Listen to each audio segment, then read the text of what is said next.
Hello grade 10, this is the first video for the first worksheet for the revision.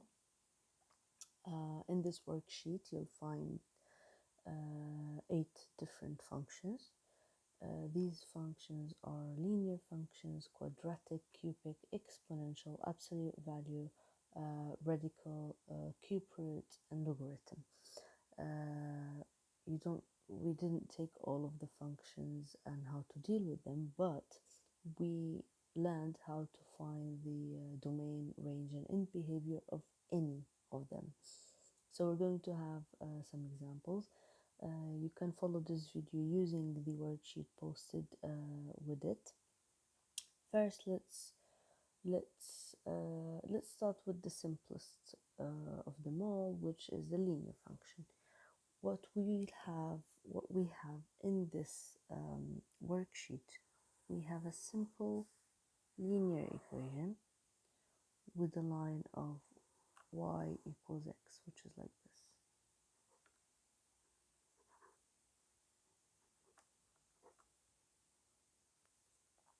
Okay, the function is y equals x. This is the function that we're dealing with. The question is finding domain,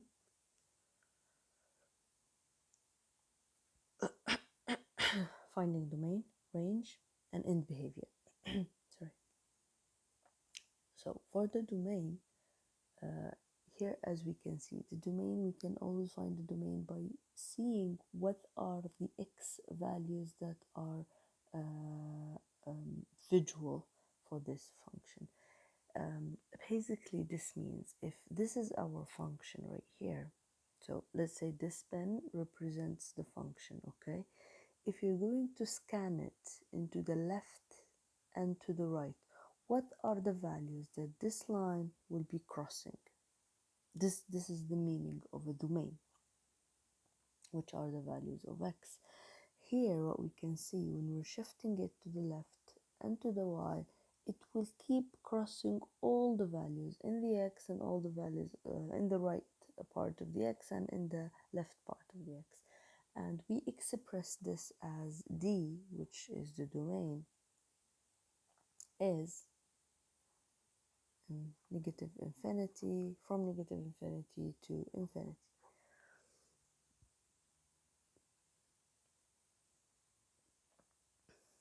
Okay, what about the range, which is r? In the range, we're going to take this same line, but instead of just sweeping it to the right and to the left, it will be up and down. So if we move it up and down, what it will be crossing on the y-axis, it also crosses all the values in the y-axis. So it's from negative infinity to infinity. So basically it's all the real numbers.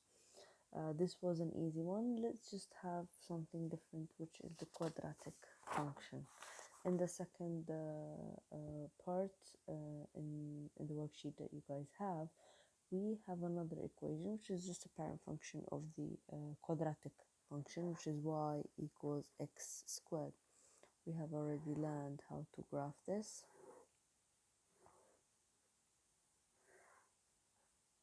Okay, here we have the x and the y, and this is the f of x that we're talking about. Okay, there's also y.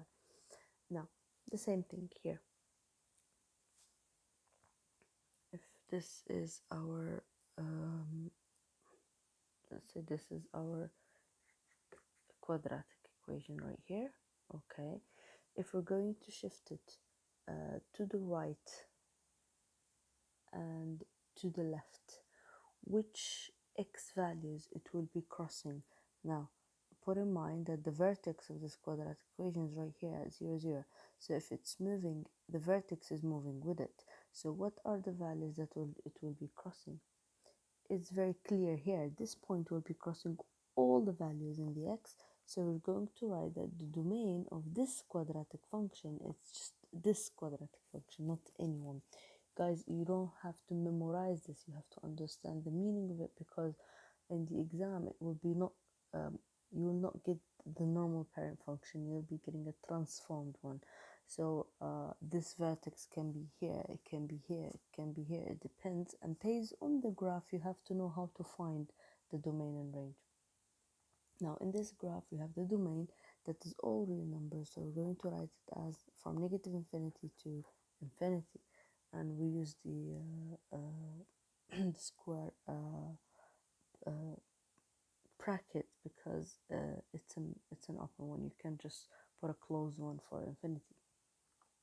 Now the range, we're going to do the same thing. Okay, and see. Now if we had a line that crosses this function and see what are the points that this function crosses on the y-axis.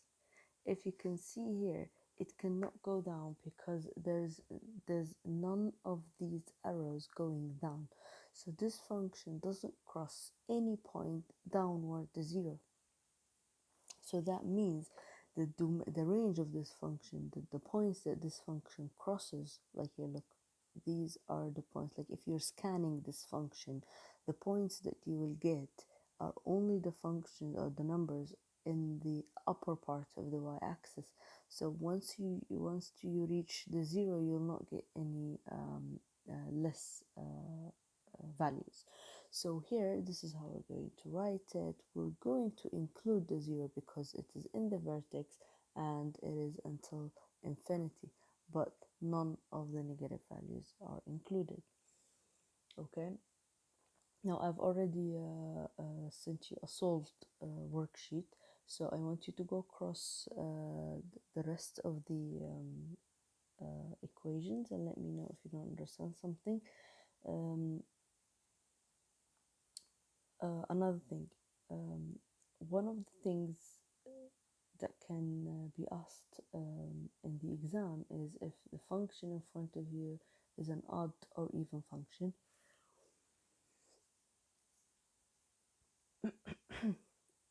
Sorry, if it's an odd or even function. We've already talked about this and we've solved some of the examples, so please just check the videos. So basically when we're talking about an even function, that means f of x is equal to f of negative x. So when we put a value of x that is positive and we put the same number, we just substitute the same number in negative, we get the same f of x, we get the same output. If you have the same output from two different from two um, different values, but they're not different, they're just different in the sign. I mean, for example, we have 2 and we have negative 2, and we substituted these two values in the function and we got the same output. So if we put 2 here, we get 4, and we got negative 2 here, we get also 4, because negative squared is also negative 2 squared is also 4. So in this case, we call this an even function. If it does not give you the same output, that means it's an odd function. Okay, so this is just for the first worksheet. This represents like how to find the characteristics of a function. There's one thing that we still didn't do. Let's just go back to our linear function right here. We found the domain, we found the range, but we still didn't talk about the end behavior, which is a very important part in here. The end behavior tells where this function is going. Basically, it's just a description of the future of this function, like where it goes. Now here, the way of writing it is by putting the x first and then you describe the y. So here, for example, here, when x is approaching negative infinity, or let's start with the positive infinity. When x, okay, in the worksheet it's written it started from negative infinity. It's anyway, doesn't matter. This is how you read this. You can say when x approaches infinity, or you can say when x is increasing. So when the values of x are increasing, what are happening to the y? Like when I put 1, what do I get? When I get 2, what do I get? and when I'm increasing these values in the x, what does happen in the y? We can see here, because the arrows is going up, that's very clear that when x is increasing, y is also increasing, because every single time we have a point here, when we add it, we increase it, it also increases in the output. So it increases. So when x is increasing, we put a comma and we write y is also increasing. Okay. What about in the other way around, the other direction? When x is decreasing, which is written as x approaching negative infinity. So when the values of x are decreasing, what are happening to the y values? Here, if you can see, the y values are also decreasing. So we put the comma and we write y is also decreasing, which is approaching negative infinity. Now this is for this linear equation. What about the quadratic equation, the parent function of the quadratic equation that we have here?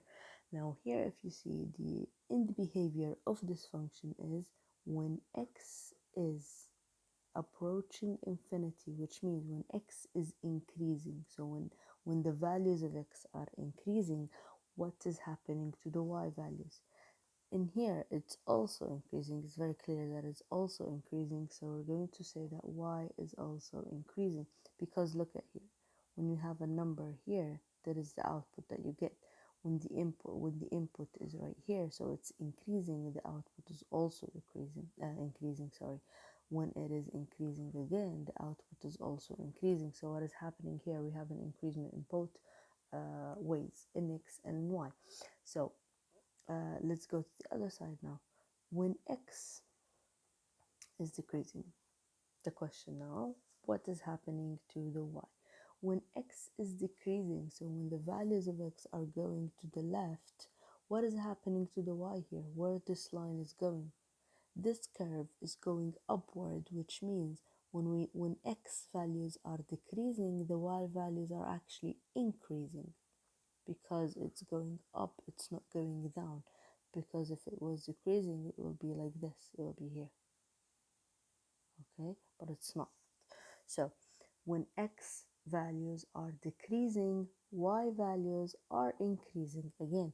So in this quadratic function, we will have an end behavior that looks like this. In both ways, in both cases of x, y is always increasing. Okay, this is the end behavior of this quadratic function. All the end behaviors are written in the other functions. Please contact me for any question. I'll be posting another video for the next worksheet. Sorry. And if you have any specific example or even a worksheet that you don't understand, or a question from the previous homeworks that you don't understand, just send it to me and I'll make a video for it. Have a good day.